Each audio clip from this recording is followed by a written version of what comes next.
lige i starten, der havde jeg det sådan, at jeg skal hjem. Første dag, lige så snart det kendte personale, de forlod området, så stimlede de sammen omkring mig og prøvede at trække mine trusser af, fordi de ville gerne se, hvordan en hvid så ud. Jeg var i praktik, tredje praktik som pædagogstuderende på et ungdomsfængsel på Seychellerne. Og der må jeg sige, at der blev jeg nok mødt af noget af et kulturschok.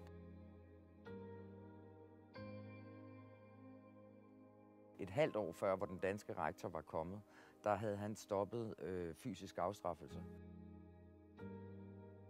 Så var der jo Seychellois ansatte fra den 1. til den 5. 6. Så kom de ikke på arbejde, fordi så fik de løn. Og det var sådan meget almindeligt, at der kom personalet, ikke? For der var de ude at feste. Og så kom de, så kunne man sådan se dem køre forbi. Det var sådan en helt anden kultur. Lederen, han prøvede jo sådan at lære dem om de forskellige børn, der var blevet seksuelt misbrugt, og alle sådan nogle ting, svigtede børn og sådan noget. Og så gik de ud og sagde det til børnene bagefter, altså sådan nærmest drillende. Din far har misbrugt dig. Han havde jo taget deres bedste våben fra dem, og det var den fysiske afstraffelse. Jeg havde en eller anden idé om, så kunne man jo eksportere dansk pædagogik rundt, og så kunne man forene mine interesser som rejsende med forskellige kulturer rundt omkring i verden. Altså, nej, det kan man slet ikke.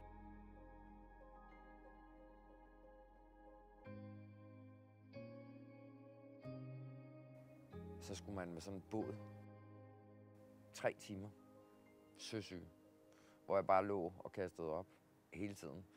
Ind i retsbygningen, ind og hente den unge, tilbage igen til båden, hvor jeg lå og kastede op i 3 timer, og så videre.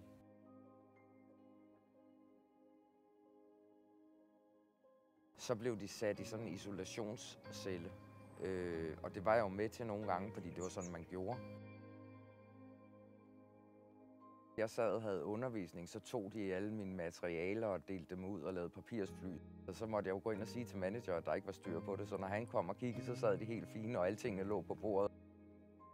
Så jeg tænkte, jeg bliver simpelthen nødt til at finde på en ny strategi. Når jeg ikke kan bruge mit sprog, bruge det, som jeg normalt bruger, når jeg arbejder som pædagog herhjemme, så synes jeg, det var svært. Jeg gjorde alt det forkerte. Jeg gik jo bare ind, ligesom jeg gjorde i Danmark. Med meget tydelig kropssprog, meget høj stemme. Det var bare en forkert taktik. Det slog mig også, at de var bange for mig. Jeg var stor, og jeg har meget store øjne, og jeg kigger lige på folk, når jeg snakker. Og de kiggede hele tiden sådan rundt om ansigtet. De kiggede mig ikke i øjnene. Og jeg måtte også dæmpe min stemme, så jeg lavede sådan en ny strategi for min fremtoning. Altså, jeg kopierede deres. Jeg kiggede dem ikke i øjnene, men jeg kiggede dem hele tiden sådan rundt, når jeg snakkede med dem. Og jeg dæmpede mig, og jeg passede meget på at virke mindre. Jeg var slet ikke vant til ikke at blive mødt med en eller anden form for forståelse. Jeg havde en kæmpe sten i maven de første mange dage. De brød sig virkelig ikke om mig, eller sådan følte jeg det, ikke? Og så går det jo i gang med, at så må jeg banke dem i alt sport. Og jeg må få pigerne ind ved at lave hyggelige ting med dem. Jeg må ændre mig, for at det kan lade sig gøre. Det er jo ikke dem. Det er jo mig, der bliver nødt til at lave mig om, ikke? Så endte det jo med, at det var mig, der blev integreret i det, men også med, at de accepterede mig som en, altså, at det var okay, jeg var der, selvom jeg var kvinde, selvom jeg var hvid, selvom jeg ikke kunne tale sproget, fordi de havde ikke mødt mange hvide i deres liv. En oplevelse, som i hvert fald har sat sig for mig, var en gang, så kom jeg ind i sådan en stor gymnastiksal, og der var ikke ét menneske, der lignede mig. Altså, alle var mørke. Det havde jeg jo aldrig prøvet før. Så kom der et menneske, en anden europæer, og det var bare sådan, jeg for hen til ham, og så var jeg meget mere rolig. Jeg har tit tænkt på det, hvordan andre mennesker, som kommer for eksempel til Danmark, har det. Det var jo utrolig lærerigt, fordi at jeg Jeg har lært, at det er en god idé at spejle det der, dem der er omkring, og ikke bare komme ind med sine egne. Altså, eller sådan som du er vant til at være. Du bliver jo lige nødt til at give ned, og så kigge dig omkring, og så se, hvad gør de? Hvis jeg ikke var blevet, så havde jeg ikke fået den gode oplevelse med. Og den gode oplevelse var jo, at jeg faktisk fik et godt forhold til de børn.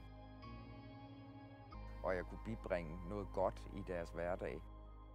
Jeg havde virkelig mange gode oplevelser. Og min psykologilærer, da han læste den der opgave, da jeg kom hjem til Danmark, så ville han nærmest dumpe mig. Ja, det var et overgreb, og det var magtanvendelse, og jeg ved ikke hvad.